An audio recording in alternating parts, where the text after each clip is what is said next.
Bonjour famille, j'espère que vous allez bien. Ok, c'est toujours votre fils et frère le Dozo intellectuel. Nous sommes encore ici comme d'habitude pour nos lives sur l'éducation scientifique.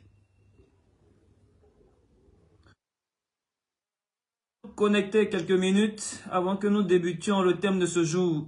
Hypocrisie religieuse face à la science. C'est un grand thème. Nous allons prendre notre temps pour bien peaufiner les contours de ce thème. Parce que ce thème est très important. Je crois que c'est dans l'éducation scientifique le thème le plus important. Vraiment comprendre d'abord la science dans sa définition, dans ses fondamentaux, mais aussi le mettre en rapport avec la religion.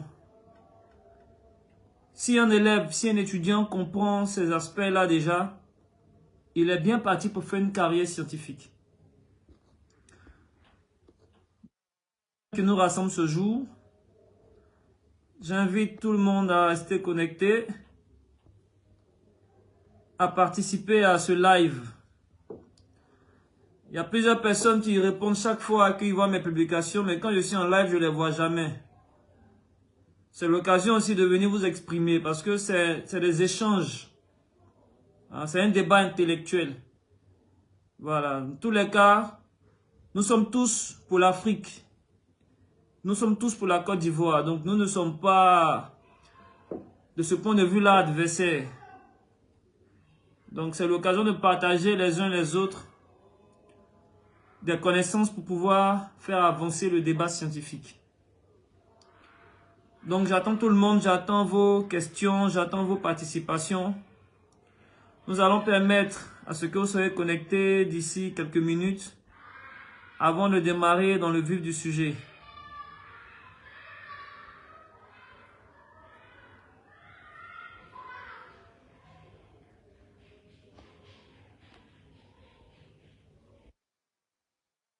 À tous ceux qui sont connectés déjà, de me dire si le son est bon comme d'habitude.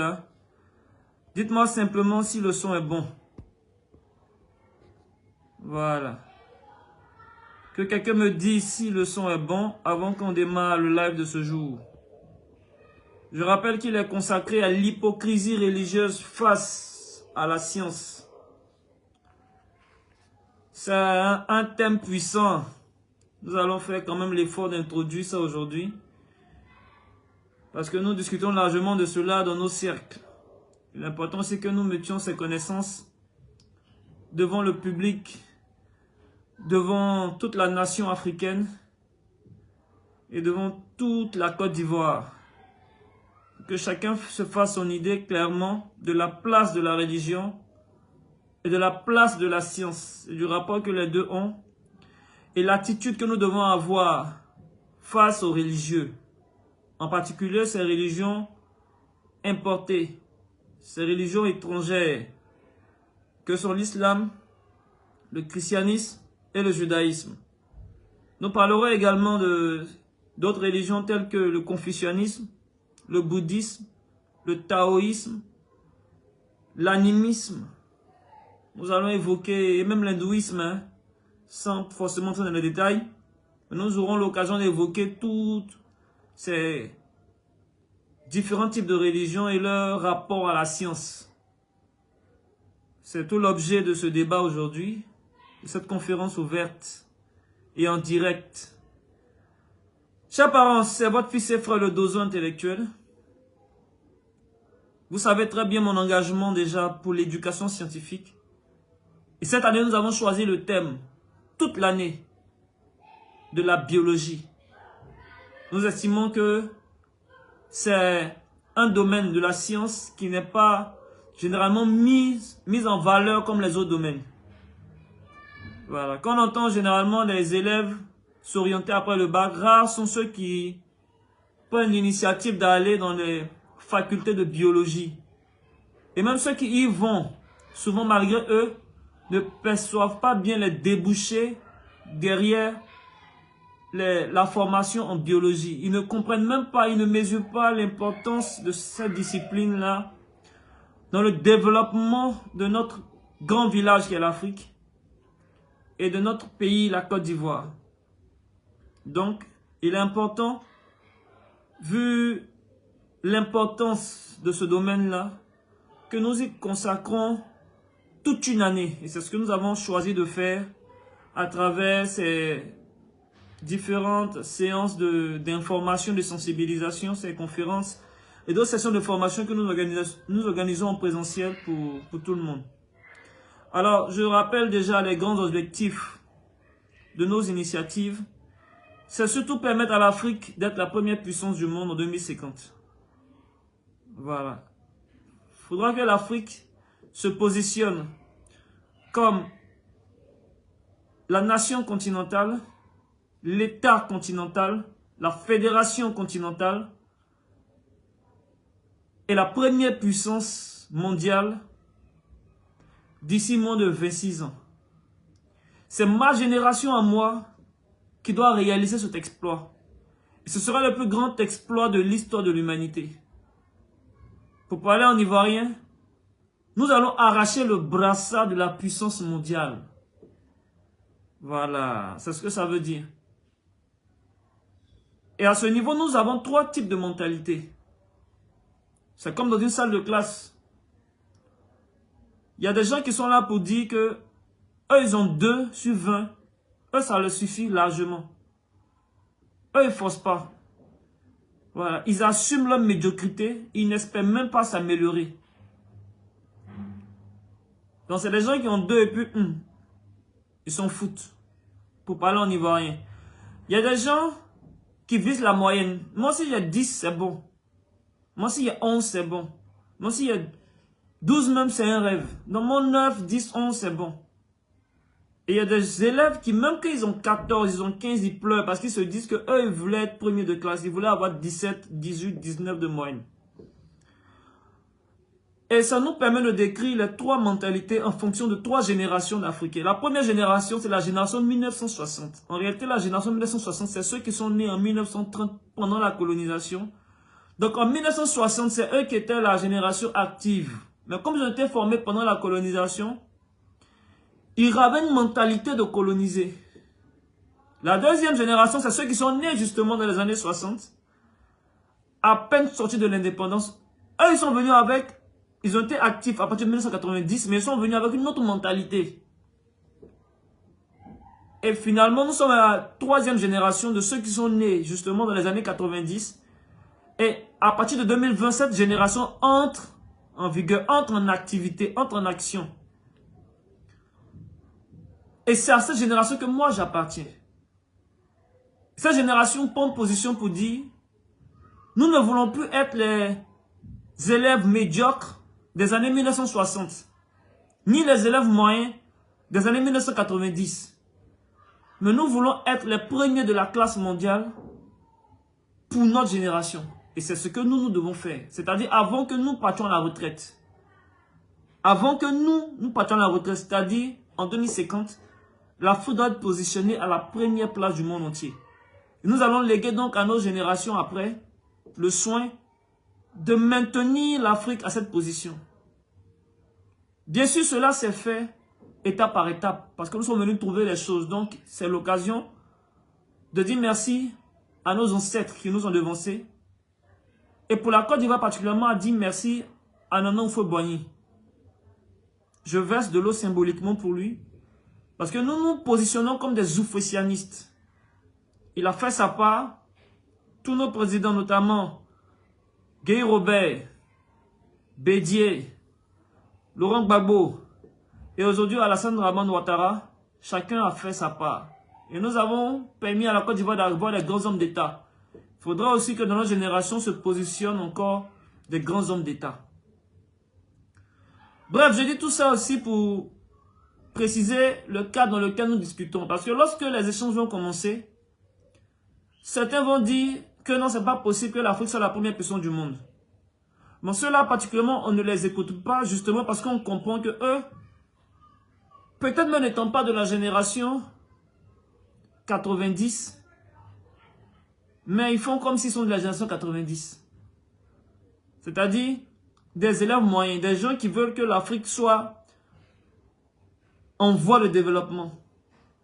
L'Afrique soit émergente, c'est-à-dire tous les mots qui tournent autour de la moyenne.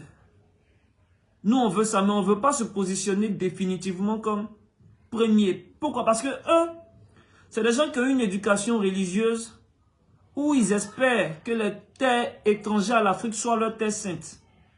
Donc, c'est ceux qui font les pèlerinages à Rome, font les pèlerinages en Israël, ou font les pèlerinages à la Mecque.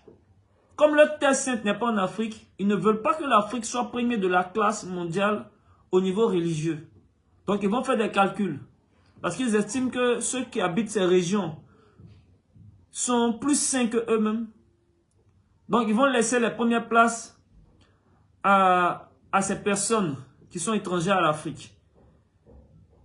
Et comme on connaît ce discours, on précise en même temps que nous voulons que l'Afrique soit la première puissance du monde dans tous les domaines. Dans tous les domaines.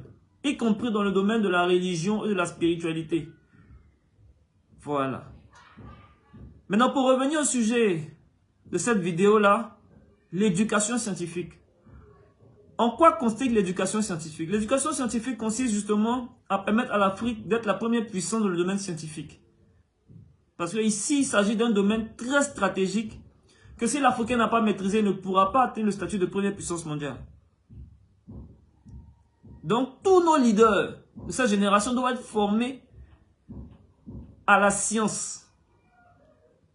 Et quand je dis nos leaders, ça veut dire tous ceux qui aspirent à un poste de responsabilité, à une position politique, une position dans le gouvernement, partout, dirigeants d'entreprise, entrepreneurs, tous nos leaders doivent avoir une formation scientifique.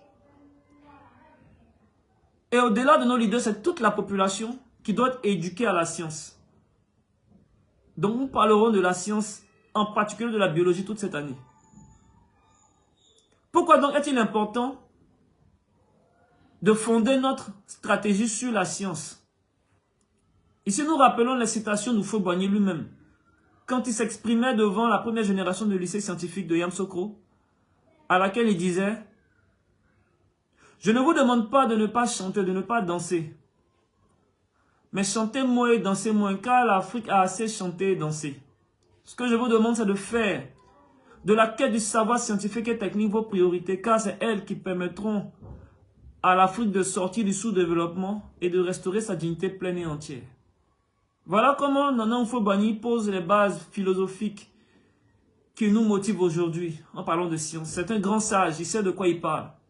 Il n'a pas fait que parler, il a bâti aussi des établissements qui sont aujourd'hui des références pour le pays. Des universités, des grandes écoles et en particulier le lycée scientifique de Yamoussoukro et l'INPHB de Yamoussoukro. Donc, Houphouët donne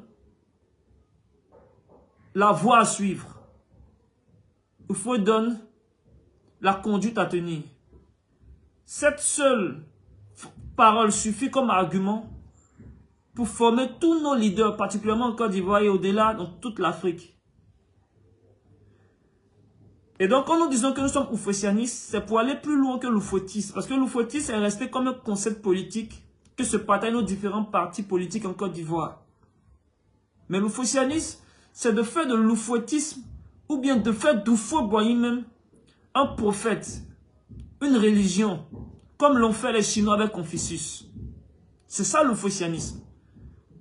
Donc avec Confucius, nous avons le confucianisme. Avec Houphouët-Boigny, nous avons l'oufouétianisme, qui est une doctrine religieuse et spirituelle, philosophique, avant d'être politique, sociale, etc. Donc voici ainsi présenté notre vision par rapport au Houphouët-Boigny et la définition de notre concept de l'oufouétianisme. Je rappelais cette parole-là comme argument pour montrer la voie à suivre en matière de science. C'est la priorité, c'est celle qui permet à l'Afrique, un, de sortir du sous-développement, mais deux, de restaurer sa dignité pleine et entière. Voici l'objectif pour lequel nous partageons ces informations avec vous. Donc, si vous êtes d'avis avec nous, vous êtes bienvenus dans ce live.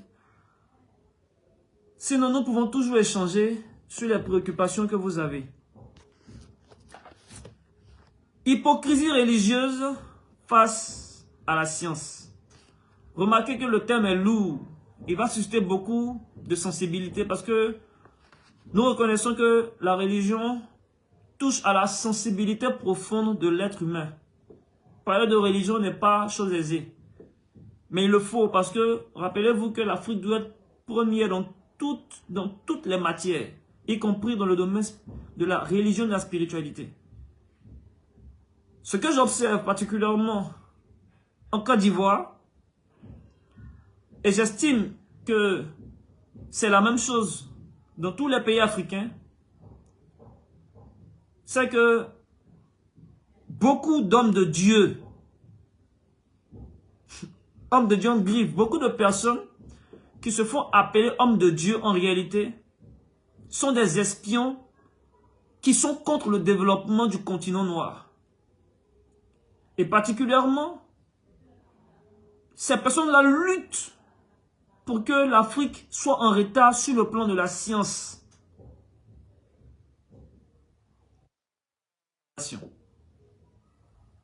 Et je vais donner tout à l'heure mes arguments lorsque nous allons entrer dans le vif du sujet.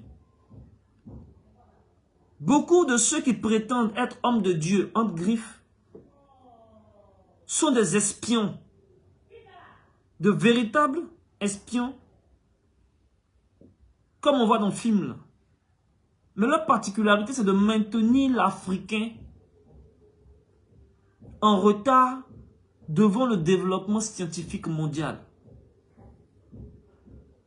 Voilà pourquoi je fais cette vidéo aujourd'hui, pour dénoncer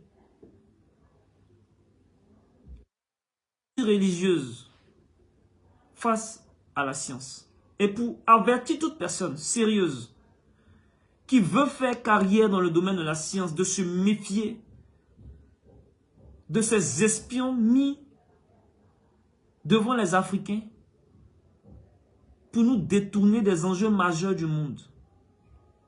J'invite et j'interpelle également nos leaders à prendre conscience de l'influence grandissante de ces espions qui sont contre l'Afrique. Être contre la science en Afrique, c'est être contre l'Afrique. J'ai fait un cours, si je me souviens bien, en classe de première. Dans ce cours, on me disait la révolution industrielle. La révolution industrielle. Révolution industrielle, l'argent appartient aux industriels. Nous avons donc depuis ces années une mutation, une réforme majeure dans le domaine économique.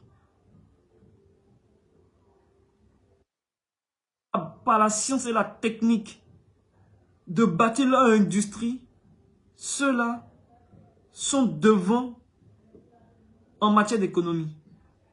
Donc le défi de l'économie, c'est le défi de la science et de la technologie. Ce cours, nous l'avons tous fait à l'école. Mais nous oublions ce cours.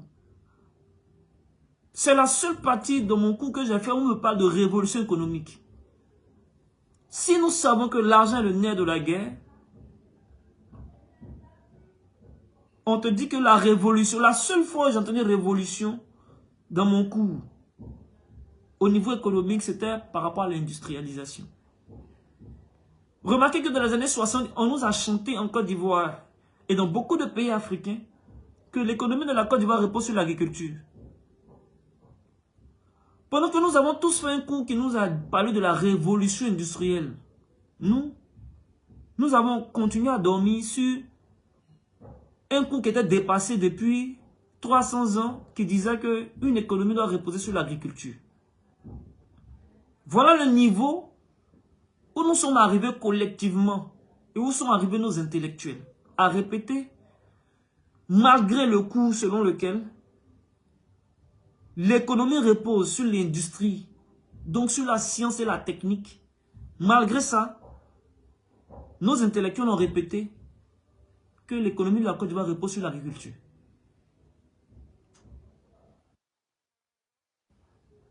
Depuis, on cherche solution pour le développement de nos États, zéro. Si nous avions compris le cours révolution industrielle, nous serions en train aujourd'hui de discuter quel est le niveau industriel, donc scientifique et technique de la Côte d'Ivoire. Quel est le niveau industriel, donc scientifique et technique de l'Afrique. C'est ça le débat à mener. Vous comprenez donc que l'enjeu est collectif, est majeur. C'est pour cela que nous prenons le soin d'informer, de sensibiliser nos parents. Donc pour nous mettre en retard, de manière générale et particulièrement au niveau économique, nos adversaires, parce que nous avons des adversaires, et c'est normal d'avoir des adversaires. S'il n'y a pas d'adversaire, il n'y a pas de championnat. Quand on joue contre Africa, c'est parce qu'il y a adversaire que c'est chic. Nous avons des adversaires devant nous, des États qui veulent aussi gagner la compétition, c'est normal. Donc nous n'allons pas dénigrer quelqu'un ici. Moi je dis c'est normal. Seulement dans un jeu, il faut respecter les règles du jeu. Il faut jouer à la loyale. Mais dans le jeu de compétition des nations et des grandes nations, il n'y a pas de jeu à la loyale. Donc nos adversaires utilisent beaucoup de méthodes qui ne sont pas réglementaires. Mais on fait comment? On est obligé nous aussi de prendre nos dispositions pour ne pas subir. Et mieux pour être premier. Donc qu'est-ce qui se passe à ce niveau? Remarquez qu'en Côte d'Ivoire, 90% de nos élèves sont orientés vers les séries littéraires. Premier problème à régler. 90% de nos élèves, de nos étudiants sont orientés vers les facultés de sciences humaines, de sciences sociales, de littérature et d'art, de communication, de sociologie, des choses comme ça. 90% de nos étudiants. Donc, la première démarche consiste à sensibiliser les étudiants, les élèves et les parents pour qu'ils orientent leurs enfants dans les séries scientifiques, techniques et technologiques. Pour inverser la tendance, il faut qu'on ait en Côte d'Ivoire et partout en Afrique, 90% de nos élèves dans les classes de sciences, dans les classes d'ingénierie, dans les classes de recherche technologique. C'est à cette seule condition que nous, on pourra faire aussi une révolution industrielle qu'on a fait en première là. Pour que ça ne reste pas des 20 mots, mais que ça devienne un comportement. C'est-à-dire les 10% d'élèves qui vont partir, lorsqu'ils arrivent dans l'enseignement supérieur, après le bac, dans les grandes écoles de l'université, surtout dans les premières années, c'est-à-dire bac plus 1, licence 1, bac plus 2, licence 2, rapidement ils seront approchés par des hommes de Dieu. Comprenez qu'à ce niveau-là, nos élèves étudiants sont fragiles. Ils sont comme des primériens qui arrivent au secondaire. Ils sont des baos de l'enseignement supérieur. Et à ce stade-là, ils acquièrent une certaine autonomie. C'est-à-dire ils viennent fraîchement de sortir de l'adolescence. Et souvent même, il est affecté loin des parents. Souvent, il est affecté en cité universitaire. Ça veut dire quoi? Quand les parents... Quand il est encore au secondaire, il est avec les parents. Ou bien avec un tuteur. Mais quand il va à l'université, là, il n'a plus de tuteur. On le met en centre universitaire et on estime qu'il est majeur. Oh, il vient d'arriver, il est gaou. Donc rapidement, il va vouloir se la jouer. Il va vouloir entrer dans les cercles d'amis. Il va vouloir se faire des relations. Mais il va aussi rapidement apprendre tout ce qui est de son environnement. Il va s'intéresser à presque tout. Et là, vous allez voir qu'il y a des gens, des pasteurs qui vont venir lui proposer la vie éternelle. Lui proposer d'intégrer leur communauté religieuse islamique, chrétienne, judaïste, etc. Et qu'est-ce qu'ils vont faire? Ils vont créer des groupes où l'enfant se sent bien, il chante, il est à la chorale, il est dans un groupe. L'enfant va trouver donc un cadre social dans lequel il peut s'épanouir. Ensuite, ils vont lui faire beaucoup d'activités religieuses. Ils vont même lui confier des postes de responsabilité dans ces communautés-là. Donc l'enfant découvre, lui, son potentiel en matière de leadership. Il devient dirigeant d'église, de maison, prédicateur, etc. Et il est content.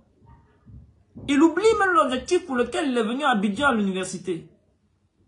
Parce qu'il y a 3 choses à l'université. Et ces 3 choses-là sont contenues même dans l'expression pour désigner notre ministre. Enseignement supérieur, recherche scientifique et innovation. Bon, jusqu'à présent, ce n'est ni bon ni mauvais, mais lorsque des questions sérieuses vont se poser sur l'origine de l'homme, sur la médecine, comment soigner l'homme, sur l'origine de l'univers, sur notre destinée en tant qu'humanité, sur la destinée de l'univers, du cosmos, l'enfant devra, il n'est plus un enfant, le jeune, devra répondre. Et il aura tendance, comme il est déjà séduit par tout ce que je viens de vous décrire, il aura tendance à soulever la Bible pour répondre à ses préoccupations existentielles. C'est là que ça se gâte. Et petit à petit, ces gens vont lui apprendre à détester la science. C'est-à-dire nos étudiants qui sont en faculté de sciences, eux-mêmes, ils détestent la science. Ils n'aiment pas la science. Ils ne croient pas à la science. Rien. C'est comme si tu vis avec quelqu'un que tu n'aimes pas. Mais imaginez comment le mariage sera. Ce sera une torture spirituelle, mentale, morale. Quand on dit que tu n'aimes pas, c'est bon. Imagine tu vis avec quelqu'un que tu détestes. Ah, vous êtes mariés dans la même maison. Même si tu as l'argent, tu seras malheureux, malheureux. Parce que le bonheur, ici même, c'est d'apprécier la rencontre avec l'individu en question, avec ton partenaire. Quelqu'un même tu n'aimes pas sa présence, imagine quand il vient même, tu as la chair de poule. C'est comme ça que nos enfants se sentent de la faculté de sciences. Ils sont en sciences, mais ils ne connaissent pas la science. D'ailleurs, ils détestent la science.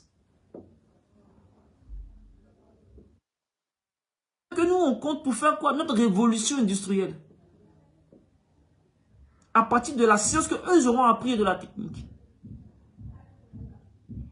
Maintenant, comment ils arrivent à détester la science? Je vous rappelais qu'il y a des espions. Moi, je les appelle des espions. C'est leur fonction, c'est des espions. Au service de nos adversaires pour détruire la science et la technique en Afrique. Et ça consiste à quoi? À faire croire à nos jeunes que si lui, il ne croit pas en ce qu'eux ils appellent livre saint, il n'ira pas au paradis. Donc, le jeune est emmené à plus croire à ce qu'il voit ici qu'aux expériences et aux démonstrations auxquelles il assiste dans ses cours.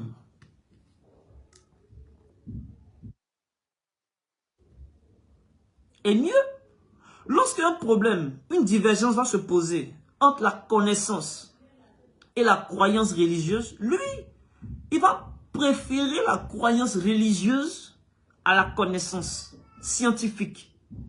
Voilà le deuxième problème. Cet état d'esprit, même s'il est diplômé, même s'il est fort, comment, il ne pourra jamais nous apporter quelque chose. Il sera un bon répétiteur, mais il sera un perroquet, quelqu'un qui est vide spirituellement, quelqu'un qui est vide intellectuellement. Parce qu'en réalité, il n'est pas devenu scientifique, il est devenu pasteur ou imam malgré lui. Donc quand tu vas le questionner sur des sujets qui concernent la science, lui il va te ramener à la Bible. Lui il va te ramener au Coran. Voilà l'enjeu. Maintenant, on peut dire que c'est une question personnelle. Mais je vous rappelle que l'ensemble de nos questions personnelles détermine la question collective à laquelle nous devons tous répondre. Exemple numéro 1. Il y a une faculté qu'on appelle biologie, qu'on appelle médecine, qu'on appelle pharmacie, qu'on appelle odontostomatologie, qu'on appelle agronomie. Voilà. Tout ce que je viens de citer là, c'est des facultés où nos enfants, après le bac, s'orientent. Et quand ils vont là-bas, ils font un cours sur l'histoire du vivant. Là, on est en classe. Non, asseyez-vous bien. Un cours sur l'histoire du vivant. Parce que, rappelez-vous en classe de seconde et première, définition et fonction de l'histoire. L'histoire nous permet, par la connaissance du passé, à comprendre le présent, ainsi à appréhender l'avenir. C'est-à-dire, j'étudie la vie, le vivant. Donc si je fais médecine, je veux comprendre l'homme. Si je comprends l'homme, je peux donc envisager un avenir, c'est-à-dire le soigner pour qu'il guérisse. C'est ça, proposer un avenir même. Proposer des solutions à un problème présent. Pour que demain, le problème là n'existe plus. C'est ça, la médecine. La médecine a tendance à résoudre donc les problèmes de santé de l'homme. Donc dans le présent, je constate un problème. Mais il faut que je comprenne le problème. Oh, je ne peux comprendre le problème que par ma connaissance du passé. Donc mieux je connais le passé de l'homme, plus je suis apte à comprendre le présent et mieux j'envisage un avenir pour l'homme. Donc la connaissance du passé de l'homme est une affaire de médecine et c'est sérieux. D'ailleurs, c'est valable dans tous les domaines, sans exception. Chaque fois que tu abordes un domaine, rappelle-toi que tu dois fonder ton intelligence, ta connaissance sur le passé. C'est ça qui te permet de comprendre le présent et d'envisager un avenir. Question à laquelle doivent répondre nos biologistes, nos médecins, nos pharmaciens, nos odontostomatologues. Le français là aussi, il y a mes blessés. Nos agronomes. Ceux qui font agronomie, c'est ceux qui font biologie végétale. Comment on plante café, cacao? Parce que les végétaux font partie du règne du vivant. Or, la biologie étudie tout ce qui est vivant. C'est ça l'intérêt. Donc, maintenant ton enfant, il va à l'université. Je vous rappelle que dans notre cours, dans le cours que nos enfants ont au secondaire de la 6e à la terminale en biologie, c'est-à-dire en SVT, à l'évolution des espèces. Ça, ils ne font pas. Pays, on fait évolution des espèces de la 6e à la terminale. Donc nos enfants qui arrivent jusqu'au bac sont totalement ignorants de ce qu'on appelle évolution des espèces.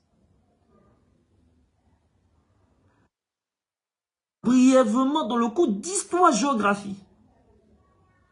Et en 6e, c'est à la dernière page du cours d'histoire qu'il voit ça. Donc lui-même, il ne sait pas que ça concerne la biologie. Et depuis la 6e, il a oublié ce cours-là. Donc comme il grandit en maturité, depuis la 6e, il continue d'aller à l'église et à la mosquée.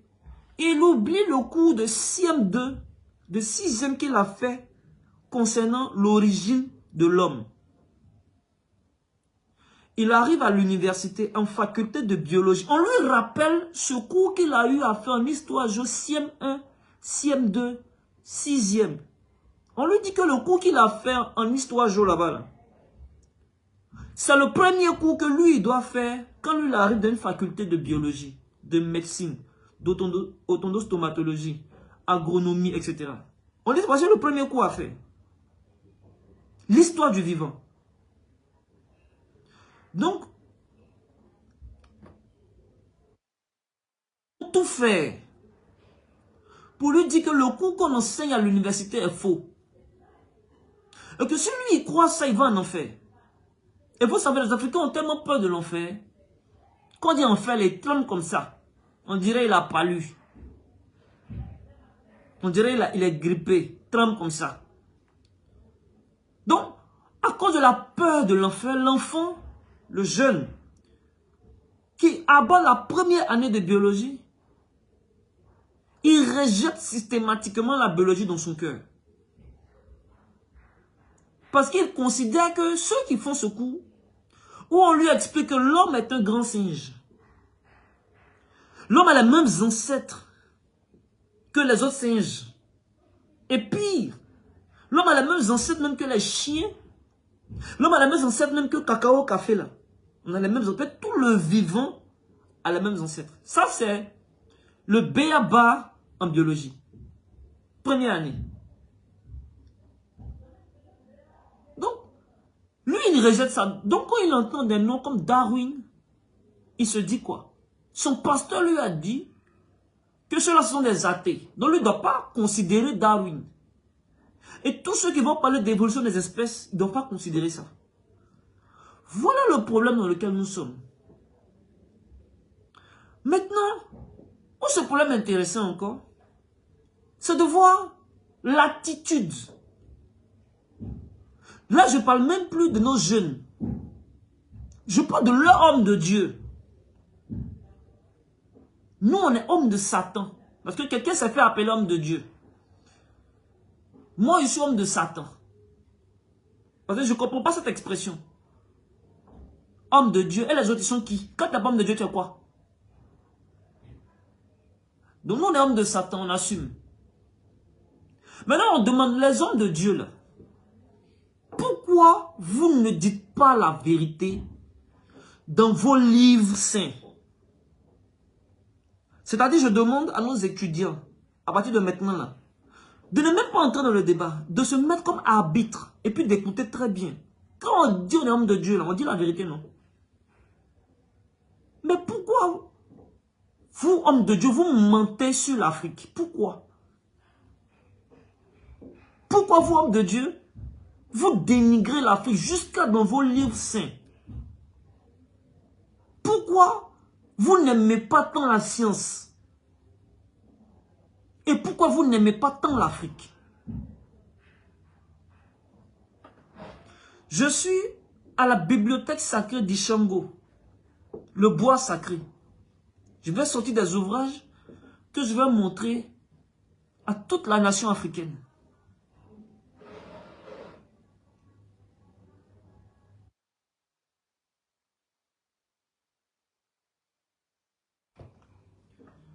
Le premier, je vous l'ai déjà montré, c'est celui-là. Le deuxième, c'est celui-là.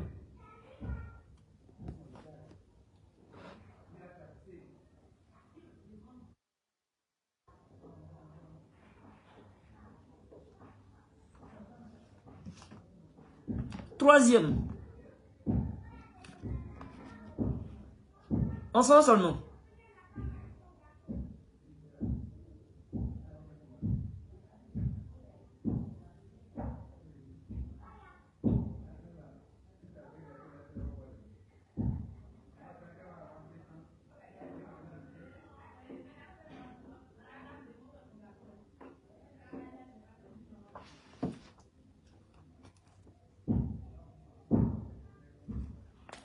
Maintenant, on aborde d'autres ouvrages.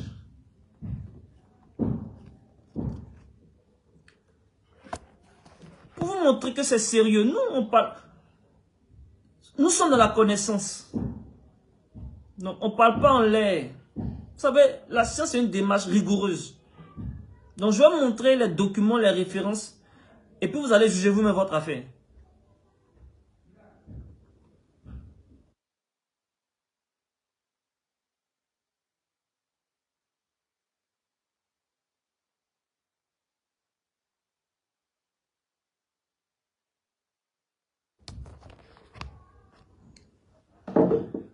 Et bien sûr, le document qui sert de base.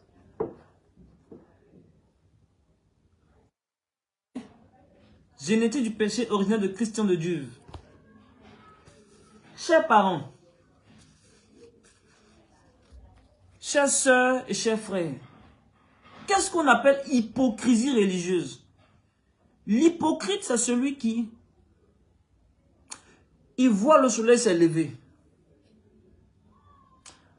Mais il dit non. Il fait nuit. Quand ils disent non, il y a certains pays où à minuit même le soleil est encore là. Mais on est en Afrique. Donc vous m'avez compris. Celui qui dit va cacher la lumière du soleil avec sa main là, c'est lui l'hypocrite. De Dieu là. D'après vous, c'est des hommes de Dieu, donc des gens qui sont censés dire la vérité.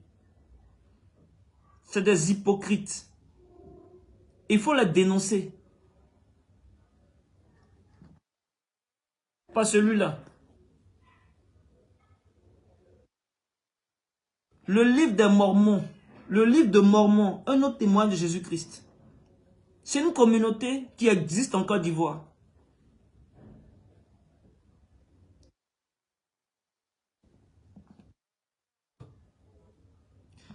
Ce livre Tob est utilisé par les catholiques, mais aussi par d'autres communautés. Parce que c'est ensemble qu'ils ont produit ce livre. Mais celui qui est le directeur de ce livre-là, c'est le catholique. Ce livre-là, Parole de vie, c'est une Bible, autre édition encore, Parole de vie. Nous allons comparer les trois documents. Quand tu ouvres la Bible, c'est pas la peine de lire les premières pages, Genèse, ça ne sert à rien. Parce que c'est les mythes et les contes. Si tu lis l'introduction, on t'explique même que tout ça là, c'est des mythes et des contes. Viens directement dans les dernières pages ici. Là où ils font les commentaires bibliques. Voilà. Ici, parole de vie. Ici, ils nous proposent la Bible et l'histoire. Vous allez remarquer que ici, l'histoire là commence 13 siècles avant Jésus-Christ. Donc, pour les éditeurs de cette Bible, eux, ils se limitent à 1300 ans avant notre ère. Ce qui était avant là, eux ne connaissent pas. À cette Bible, eux-mêmes ils sont gentils. Il y a des Bibles, 3000, 3000, 2000, 2000 là. Ça, c'est la Bible Coco taillée. Quand tu prends, ça commence par la Genèse, ça finit par l'Apocalypse. Donc, il n'y a aucune introduction, il n'y a aucun commentaire biblique. Il n'y a pas de table historique, il n'y a rien. Ça, c'est la Bible des bons croyants. Parce que eux, quand ils prennent ça, c'est pour réciter Jean 3, verset 16, matin, midi, soir. Donc, moi, je vous ai présenté ici. Attends, je vais vous montrer. C'est la Bible comme ça, là. Est-ce que j'ai un modèle ici? Voilà.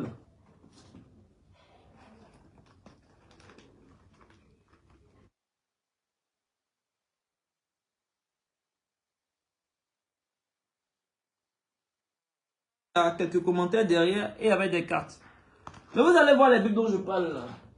C'est les Louis II qu'on vend rapidement là. 3000, 2000, promotion. Il n'y a rien, coco taillé. Tu lis Genèse, tu finis Apocalypse. Maintenant, ceux-là, ils ont fait l'effort. Ils disent que eux, vous savez, quand j'étais dans le mouvement chrétien aussi avant, c'était avant, hein, on nous donnait la conviction que seul le chrétien peut expliquer l'histoire de l'humanité de A à Z. Parce que C'est lui seul dans son livre qu'il y a le commencement du monde et la fin du monde. Maintenant, tu prends le commencement là, vous qui connaissez vos commencements là, lui il dit que lui se limite à 13 siècles. Ce qui était avant, il ne sait pas. Donc il va commencer par ce qu'il appelle les grands ancêtres du peuple d'Israël. Il commence par Abraham. Donc eux, ils peuvent retracer historiquement leur histoire à partir d'Abraham. C'est-à-dire tout ce qui concerne Noé, Enoch, tout ce qui est en haut là. Faut pas demander ça à ces gens-là. Ils ne connaissent pas. Ils disent qu'ils ne connaissent pas.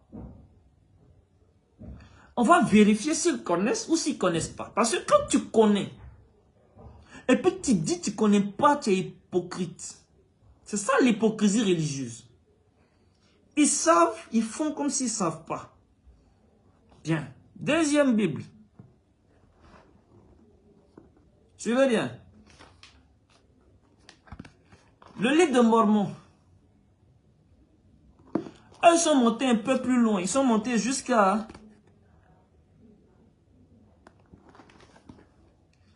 4000 ans. Donc eux ils disent que Adam et Ève, c'est vrai. Et eux ils ont pu dater ça de 4000 ans avant notre ère. C'est-à-dire, d'après eux, avant Jésus-Christ. Donc jusqu'à aujourd'hui, ça fait 6000 ans. Donc, pour eux, l'homme est né il y a 6000 ans. Donc, eux, ils savent ça. Bien. La voici. Maintenant, on va demander à ceux-là, quelle est leur position sur l'histoire de l'homme? Eux, ils disent quoi? Ils disent préhistoire, paléolithique inférieur, 400 000 ans.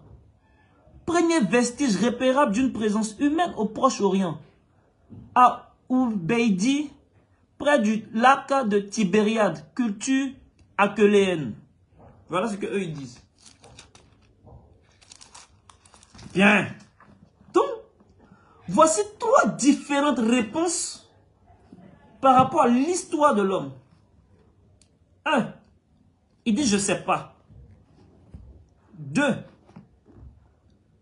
Il dit je sais. C'est 4000 ans de naissance d'Adam. 3. Lui il dit Adam et Ève n'existent pas. Si tu veux connaître l'homme, remonte dans la préhistoire. Mais au terme de lui, ses recherches, il est resté à 400 000 ans dans ce que eux ils appellent Mésopotamie, au Proche-Orient. C'est-à-dire, ils se sont arrangés à mettre l'origine de l'homme vers Israël là-bas. C'est ça qui est là. Bien. Voici les 3 différentes réponses qu'on nous donne lorsque nous posons la question de l'origine de l'homme. Je vous rappelle que ce coup-là, nos médecins, s'ils n'ont pas bien maîtrisé, ils ne peuvent pas faire médecine. Maintenant, moi je demande au ministère de l'Éducation nationale, Marie Toukoné, la mère Marie Toukoné, la grande prêtresse de l'Éducation nationale, il dit, affaire d'origine de l'homme là, c'est comment? Marie Toukoné dit, prends ce livre là, tourne ici, page 72. Page 72. Histoire de 6e. Keniapithecus africanus, 20 à 25 millions d'années. Arbre généalogique de l'homme, d'après l'état des connaissances en 1972. Donc, Marie Toukoné, la mère, la grande prêtresse de l'Éducation nationale, a admis cette année au programme de 6e secours. Il est évident que l'homme naît en Afrique. Ça, c'est un. Deux, nous parlons ici de millions d'années. Millions d'années. Je répète. Un. Lieu où? Géographie, Afrique. Quand? Millions d'années. Maintenant, revisitons nos documents ici. Tous mes camarades catholiques ont fait 6e. Personne, jusqu'à ce jour, n'est allé voir son prêtre pour lui dire, homme de Dieu, pourquoi est-ce qu'aujourd'hui, depuis 1972, on sait que l'homme vient d'Afrique millions d'années. Et vous n'avez pas corrigé cette partie où on met 400 000 ans et puis on met Proche-Orient. Est-ce qu'eux-mêmes n'ont pas fait ce cours? Pourquoi dans un pays qui se respecte, on peut permettre que des individus organisés, collectivement, à grande échelle, publient des documents qui contestent l'éducation nationale des citoyens de ce pays? Je répète, ceux-là, ils sont en Côte d'Ivoire. Ils bénéficient de la sécurité que leur offre l'État de Côte d'Ivoire. Pourquoi eux, ils peuvent publier un document qui contredit les thèses du ministère de l'Éducation nationale? On peut dire, mais qu'est-ce qui prouve que ici c'est vrai? Parce que ça peut changer. Et là, vous allez voir que la question est encore plus subtile. Parce que si moi, je propose quelque chose qui va à l'encontre de ce qui est enseigné officiellement dans nos écoles, c'est que j'ai les moyens de prouver ce que je dis, ça c'est un. Deux, l'État doit m'interpeller, c'est son rôle. L'État doit m'interpeller. Aujourd'hui, sur les réseaux sociaux, est-ce que quelqu'un peut se lever, insulter quelqu'un gratuitement? Ça, on ne joue plus à ça, vous connaissez. Mais dans notre pays, des individus publient des documents qui contestent ce que nous, on éduque nos enfants dessus, à l'école. Maintenant, imaginez l'enfant de 6e. S'il lit ça, et puis il va en classe, on lui demande l'origine de l'homme. Qu'est-ce qu'il va répondre? Le prêtre va lui dire, si tu ne réponds pas ça là, tu ne vas pas au paradis. Le professeur va lui dire, si tu ne réponds pas ça là, tu n'as pas 20 sur 20. Voilà. Et l'enfant va préférer même aller au paradis. Assumer ses zéros. C'est vrai que la question ne se pose pas directement en 6e. Mais c'est cette question qui se pose quand nos enfants vont à l'université. Et remarquez que même dans ce livre encore, dans toute la généalogie de ce livre, vous savez, pas lui à moins que Sida. Pas lui à mieux que Sida. Ça, c'est philosophie ivoirienne. C'est-à-dire,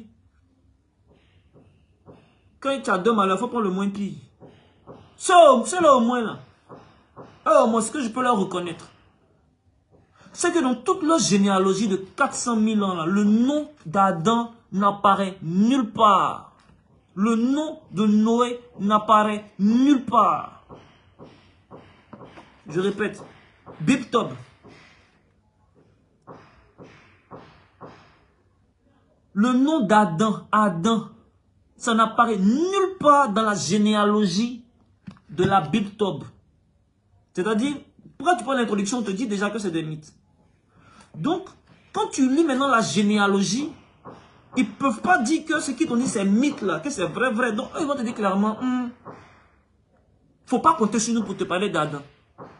Mais comme ils dénigrent l'Africain, comme ils n'aiment pas l'Africain, sachant que l'homme vient d'Afrique, ils vont tout faire pour voir le berceau de l'humanité au Proche-Orient d'après eux.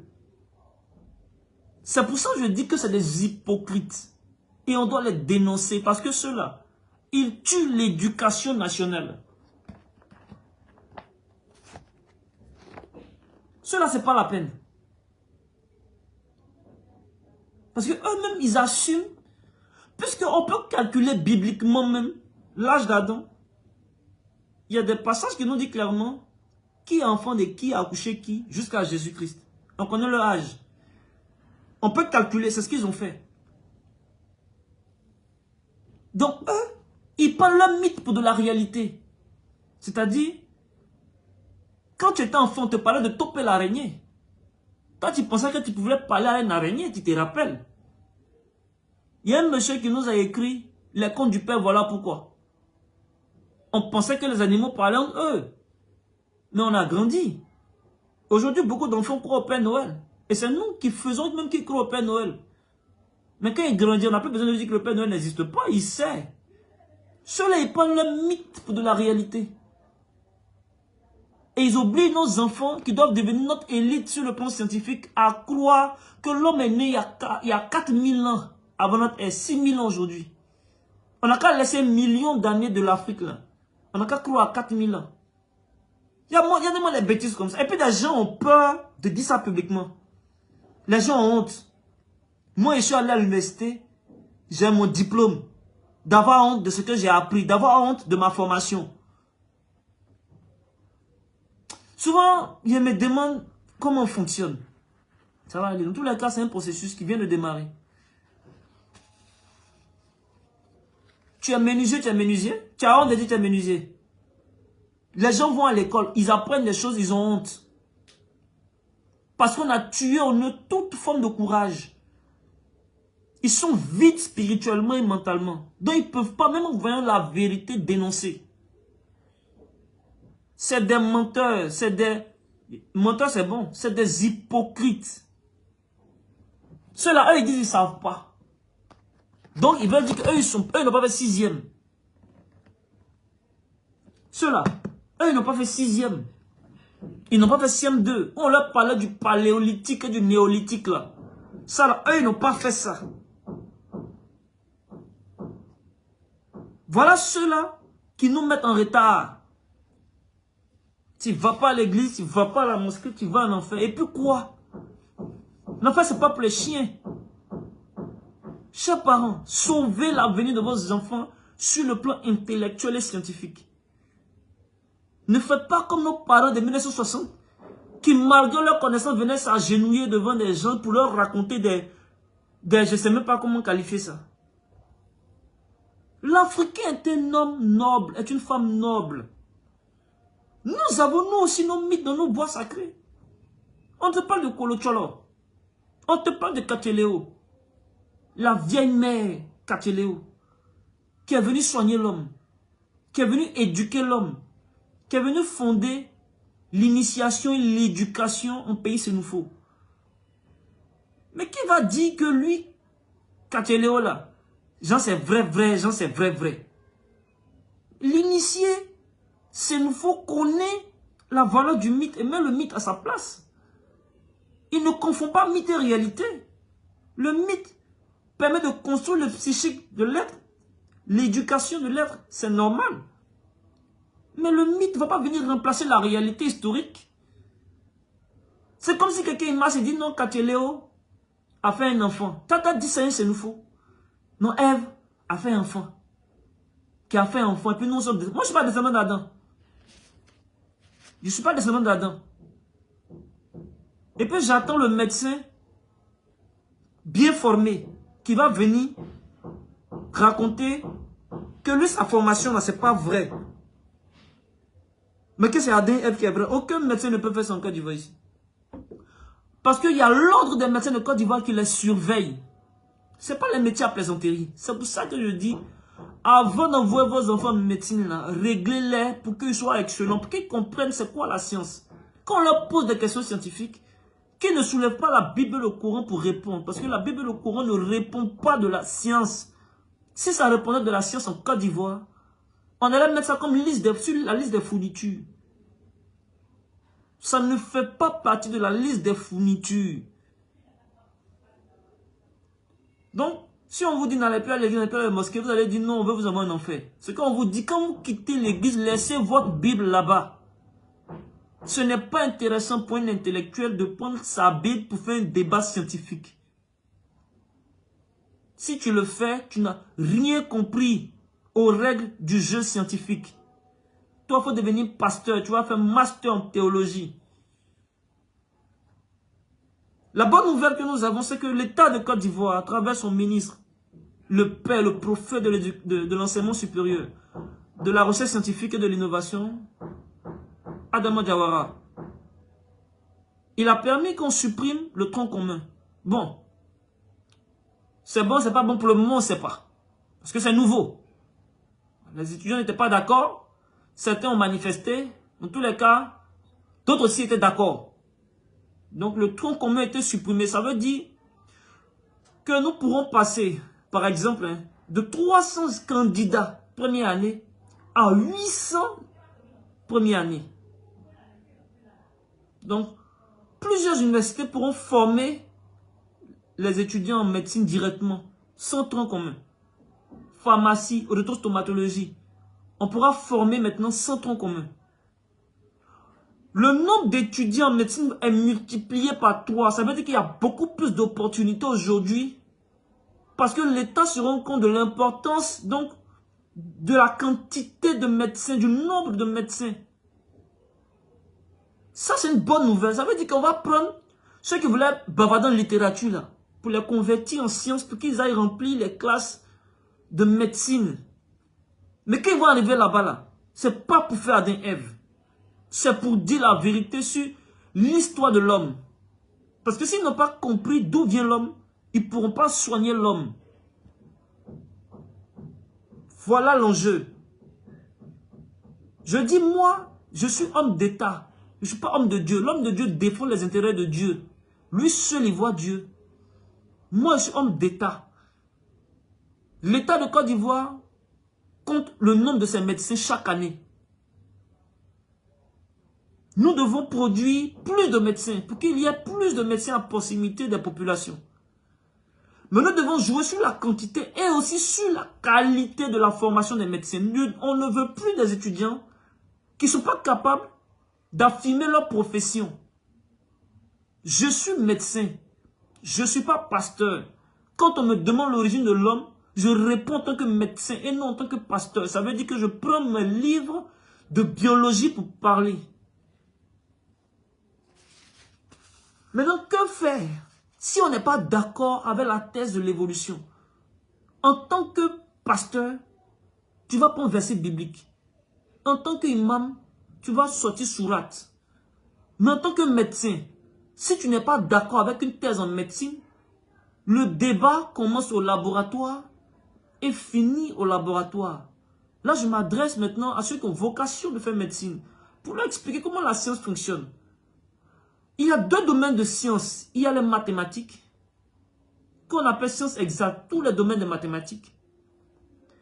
Il y a la chimie, la biologie, la physique, sciences expérimentales. Donc, quand quelqu'un fait une thèse, il vient montrer non seulement ses résultats de recherche, il doit montrer aussi sa méthode de recherche, ses instruments de recherche. Il doit tout montrer.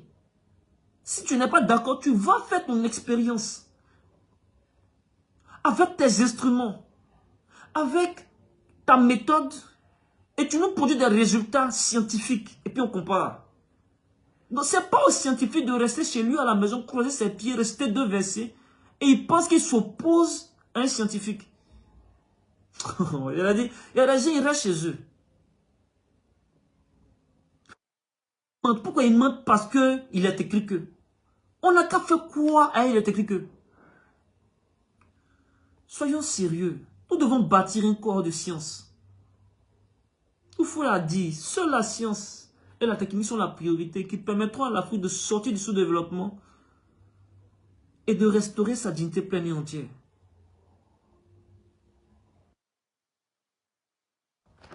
Ce document-là, pour vous montrer l'hypocrisie, parce qu'on est toujours dans le thème. L'hypocrisie religieuse face à la science. Vous allez voir que l'attitude, c'est-à-dire le comportement des chrétiens en Europe est différent des comportements des chrétiens en Afrique. Ils ne savent même pas pourquoi ils font ça.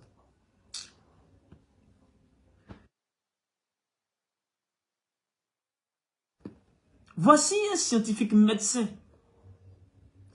On dit prix Nobel de médecine, Christian de Dieu, fut professeur émérite à l'université catholique. Lui, il va enseigner des catholiques. Il leur enseigne en biologie. Biologie, il les enseigne en biologie dans l'université des catholiques.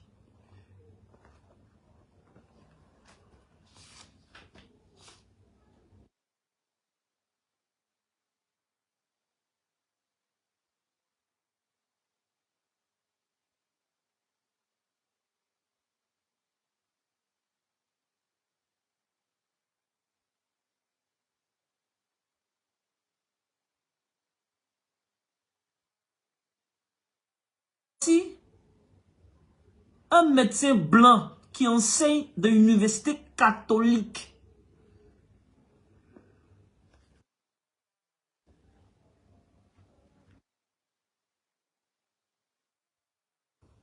je suis à la page 27.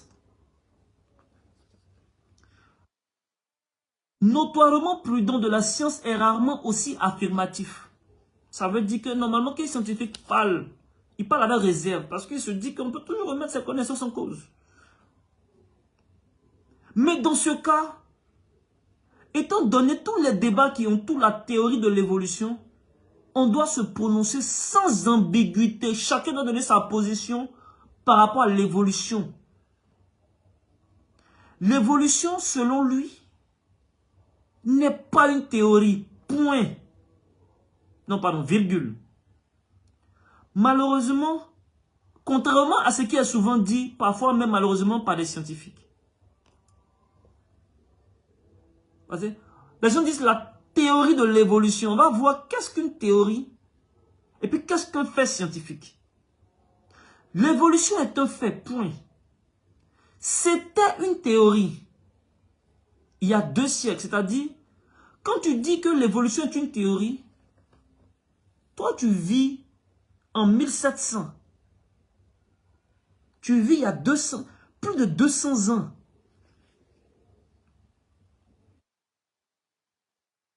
L'évolution est un fait, point. C'était une théorie il y a 2 siècles lorsque Lamarck et Erasmus Darwin l'ont proposé pour la première fois. Exactement comme l'héliocentrisme était une théorie du temps de Copernic et de Galilée. C'est-à-dire des gens ont fait certaines observations. Ils ont proposé une théorie qui devait encadrer maintenant les expériences qui allaient être faites en matière de science. Mais avec le temps, qu'est-ce qui se passe? Il parle de l'héliocentrisme, c'est-à-dire quand Galilée aussi a commencé à dire que ce n'est pas le soleil qui tourne autour de la Terre, mais que c'est la Terre qui tourne autour du soleil, c'était une théorie. Il a défendu, bien sûr, mais c'était une théorie. Aujourd'hui, l'évolution n'est plus une théorie. Donc aujourd'hui, ce n'est plus une théorie. Pas plus que l'héliocentrisme. Donc il comprend l'évolution des espèces là. Au soleil, dont la Terre tourne autour. Donc quelqu'un qui dit l'évolution c'est faux, c'est un gars lui peut dire que la Terre tourne pas autour du soleil, que c'est le soleil qui tourne autour de la Terre. Quelqu'un qui a gamme comme ça, c'est en cause avec lui. Aujourd'hui, l'évolution n'est plus une théorie, pas plus que l'héliocentrisme, mais bien fait. Point. Et puis il continue. Comme lui, il enseigne des catholiques dans l'université catholique, il a dit. L'église catholique l'a reconnu. Donc, ça nous joue. Vous voyez les hypocrites. Hypocrisie de l'homme.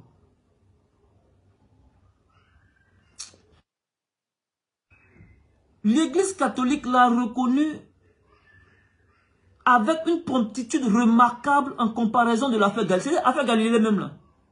Ils n'ont pas vite reconnu ça, mais affaire évolution des espèces là. Ils ont reconnu ça chap-chap. Sans débat. En 1996, à une réunion de l'Académie pontificale des sciences, le pape Jean-Paul II a annoncé solennellement que l'évolution est plus qu'une hypothèse. Il est vrai qu'il est quelque peu revenu sur cette déclaration en soulignant que la création de l'âme, c'est-à-dire quoi? Comprenez bien le jeu. Le jour où on dit que Adam et Ève n'a jamais existé, on ferme toutes ces religions. Parce que si ces religions-là restaient des mythes, c'était bien. Mais ces religions-là ont fait croire à l'être humain, à beaucoup d'hommes sur terre, que c'est des mythes, mais c'est la réalité historique aussi. Donc, Adam et Ève a vraiment eu des enfants, et puis on est leurs enfants. C'est comme si quelqu'un va dans la rue et puis il dit, lui, il a vu enfant de Gagamou. Gagamou, on l'a connu tous quand on était petit, mais il ne peut pas faire enfant quelqu'un. Et puis on dit que nous sommes les descendants de Gagamou, de Topé l'araignée, de Spider-Man. Vous voyez des choses comme ça. Donc, ces religions-là sont fondées sur l'hypothèse de la réalité historique de leur mythe à eux. Ce que nous, Africains, ne fait pas. Puisqu'on connaît, quand tu parles d'Osiris, tu comprends la fonction du mythe d'abord. Tu comprends initiatique, philosophique, mais tu ne vas jamais confondre ça à la réalité. Tu peux même comprendre à travers ce mythe les origines du cosmos et les forces qui interagissent dans la vie, dans l'univers. Mais jamais tu vas le confondre à la réalité. Eux, ils ont créé des religions. Comme eux n'étaient pas des grands connaisseurs, ils ont créé des systèmes où eux croient à leur propre mythe comme si c'est la réalité. Ce que ne ferait jamais un initié, c'est nous faux. Ce que ne ferait jamais un comien, jamais. Ce que ne ferait jamais un masque. Ce que ne ferait jamais un dipri. Leur cerveau n'était pas assez fort. Parce que eux-mêmes, le niveau de connaissance n'était pas suffisamment élevé. Hein, pour faire la différence entre mythe et réalité. Donc le pape se rend compte que ils ont beau mentir comme de bons hypocrites. Il doit reconnaître le besoin des esprits. Donc il doit reconnaître que Adam n'a jamais existé. C'est pour cela qu'ici, vous allez voir que le nom d'Adam n'apparaît pas dans la chronologie. Mais, pour ne pas perdre, lui, ses honneurs, sa noblesse, son lin, qu'est-ce qu'il va faire? Il dit donc, si on dit dans la Bible que Dieu a tiré l'homme de la terre, poussière, Dieu a fait l'homme là, c'est faux parce que le corps de l'homme est issu de l'évolution des espèces. On l'a accouché. Dieu n'est pas venu prendre poussière. Mais il va rectifier en disant que Dieu n'a pas créé le corps de l'homme, mais Dieu a créé l'âme humaine. C'est-à-dire, Dieu se promenait, et puis Dieu a vu deux singes. Comme les singes étaient jolis, Dieu les a pris les deux, puis il a dit, non, il a pris un d'abord, il a pris Adam d'abord. Et puis il a soufflé le souffle de vie dans les narines d'Adam. Dans l'Église catholique, sa position actuelle, c'est que Dieu n'a plus fait l'homme tiré de poussière, mais Dieu a pris un singe et puis il a soufflé l'esprit dans les narines de ce singe-là. Et c'est ça, le singe est devenu intelligent. Voilà. Maintenant, le singe-là, il était où? C'est ça, ils nous disent, il était vers Israël là-bas. Je vous ai dit, un bon menteur, c'est un bon voleur, et un bon voleur, c'est un bon menteur. On l'a attrapé la main dans le sac. Il n'a pas de retournement des situations que non. Dieu n'a plus fait l'homme son corps. Dieu a fait maintenant l'homme son âme. Donc même aujourd'hui, si un catholique continue à dire que Dieu a tiré l'homme de la poussière, c'est que lui, il est plus qu'ignorant. Vous savez, la religion donne certaines sensibilités. Les gens sont contents de lui, j'ai la foi. Donc, ça donne les émotions. Il y a des gens qui donnent les émotions. On ne fait pas la science et les émotions. C'est la connaissance, ce n'est pas les émotions. Nous devons former nos élèves sur le plan de la connaissance. Connaissance. Les émotions ont leur rôle dans la vie de l'homme, mais la science a pour objectif la connaissance. l'hypocrisie. Et c'est leur propre professeur qui nous enseigne ça, nous Africains. Ça, les gens disent non. Que pourquoi il est lit de blanc? Comprenez une chose. La science, c'est la connaissance. La connaissance, c'est la connaissance. Nous devons apprendre auprès d'eux aussi.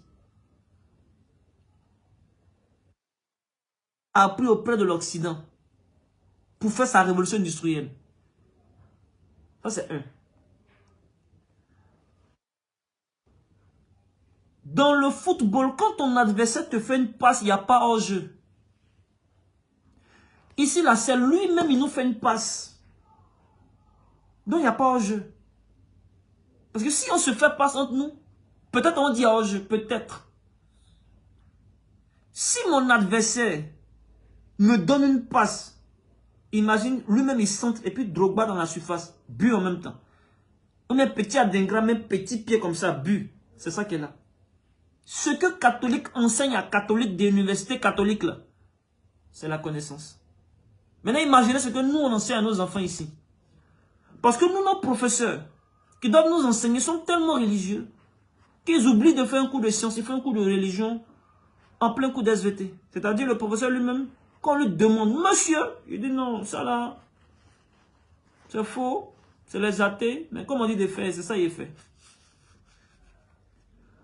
Bien, je vais terminer cette présentation dans quelques minutes. En attendant, je cite des citations de 3 individus, et pas les moindres.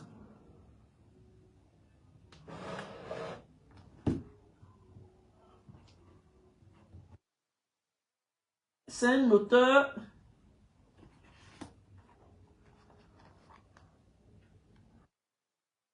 on va aborder les contours du problème. Vous allez comprendre. Le premier, il a laissé un livre. C'est un monsieur que j'estime énormément. Également, beaucoup d'estime pour moi. Mais comme nous sommes sur le plan de la connaissance, il est important de partir d'Éden. Il a fait des recherches pour faire avancer le christianisme sur le chemin du panafricanisme. Il a écrit par exemple des livres pour valoriser la peau noire. Ça par exemple, ça me parle. C'est-à-dire, il encourage nos sœurs à ne pas se dépigmenter. Donc, n'étant pas d'accord avec des thèses fondamentales, je reste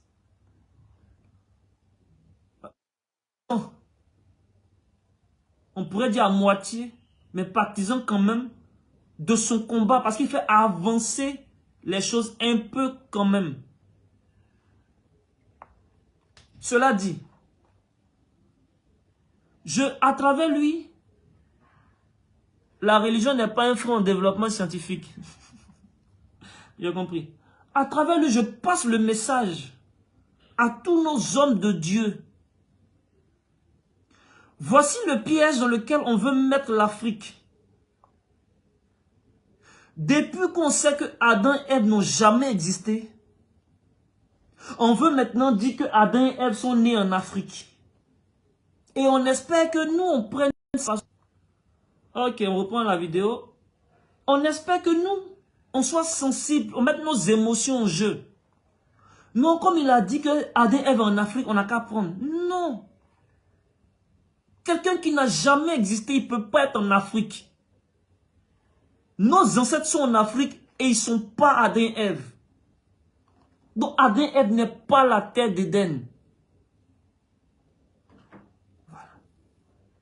Si c'est de manière poétique qu'on le dit, c'est-à-dire c'est la terre sainte, c'est la terre où il y a beaucoup de bonnes choses, je suis d'accord.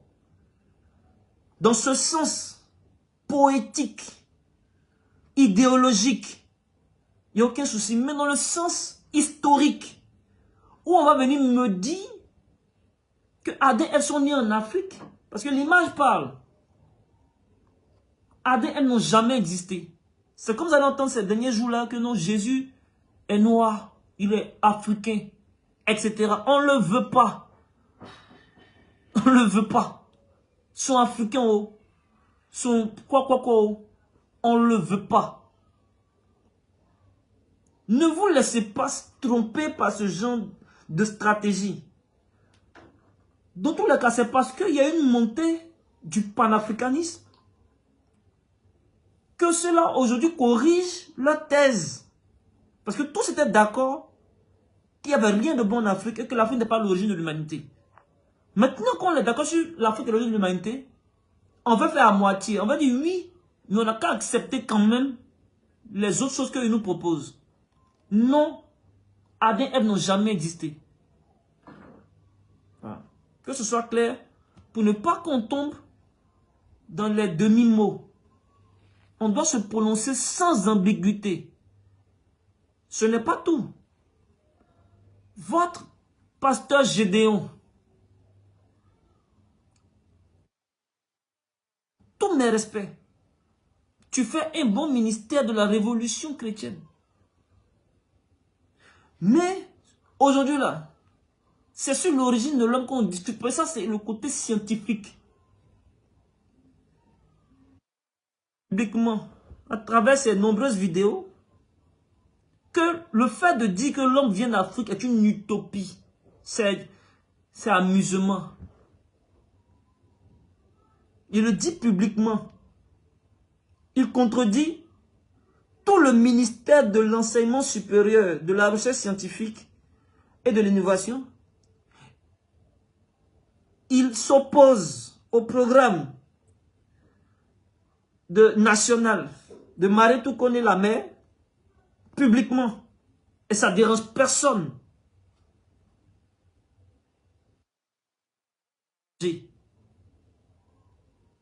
Parce que ceux qui vont le suivre, vous allez partir au paradis, ça, il n'y a pas de problème. Mais si ton enfant est dans ces cercles, ça veut dire que ton enfant jamais ne sera médecin. C'est ce que ça veut dire.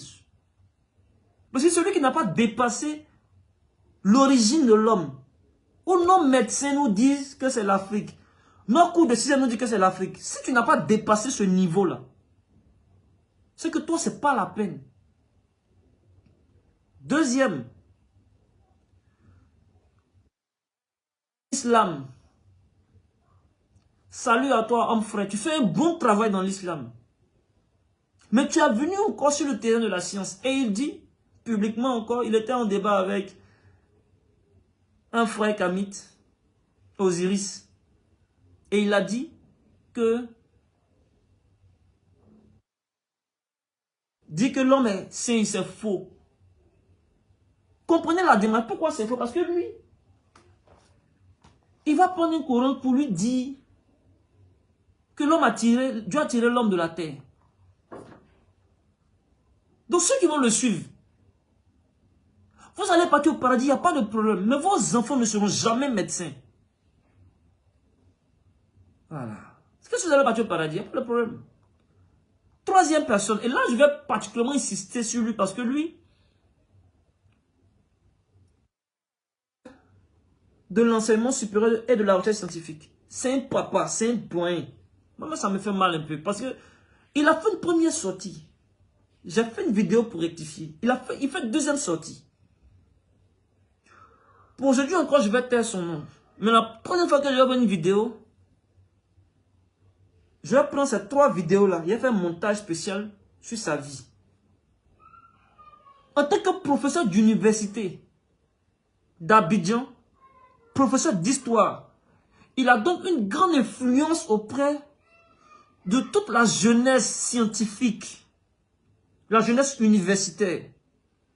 Et c'est quelqu'un, je dois l'admettre, c'est pour ça que je dis c'est un papa, on ne se connaît pas personnellement, mais j'ai un profond respect pour lui parce que je dis qu'il est passionné. Il y a des professeurs qui ne sont professeurs que pour attendre leur salaire. Lui, il prend son temps, malgré toute la charge de travail qu'on connaît. Il vient faire des cours d'histoire sur YouTube. Donc nous-mêmes, quand on fait cours d'histoire sur ces vidéos, on va regarder. 2 fois, il fait sortir des vidéos pour dire publiquement que non, l'évolution des espèces, là, c'est faux. Darwin a tort. Parce que lui, il pense que il va s'asseoir pour créer théorie dans sa bouche. Que non, lui crée théorie de l'adaptation. C'est l'Africain seul, il pense qu'on est assis dans le salon, puis on crée théorie. C'est pas sérieux. T'encourage à lire ce livre. Après, on fait débat. Je t'encourage à lire les recherches en médecine, en biologie, parce que tu es historien. C'est bien. En tout cas, tu as une maîtrise quasi parfaite du peuplement en Côte d'Ivoire. Il n'y a pas l'homme pour lui. Moi, j'ai l'impression qu'il parle toutes les ethnies de Côte d'Ivoire. Mais comme tu vois qu'il y a forcément peut-être des domaines de compétences qui peuvent manquer à tout individu, moi, je te conseille de lire des livres de biologie. Voici le livre de biologie que je te conseille d'abord. 6e, France. Faut acheter ça. Moi, j'achète ça à 3000 francs dans Yougou devant une librairie de France. Tu vas voir le programme français en matière d'SVT, de biologie. Il faut aller lire des livres comme ça. C'est ça que tu as déjà ce livre. Je ne sais pas pourquoi tu fais exprès de ne pas prendre. Il faut prendre ça là. Maintenant, quand tu finis les deux là, comme ça, c'est histoire, ça te conseille particulièrement. Tu viens prendre ça là aussi. Tu peux faire la biologie sans respecter les règles actuelles de la biologie.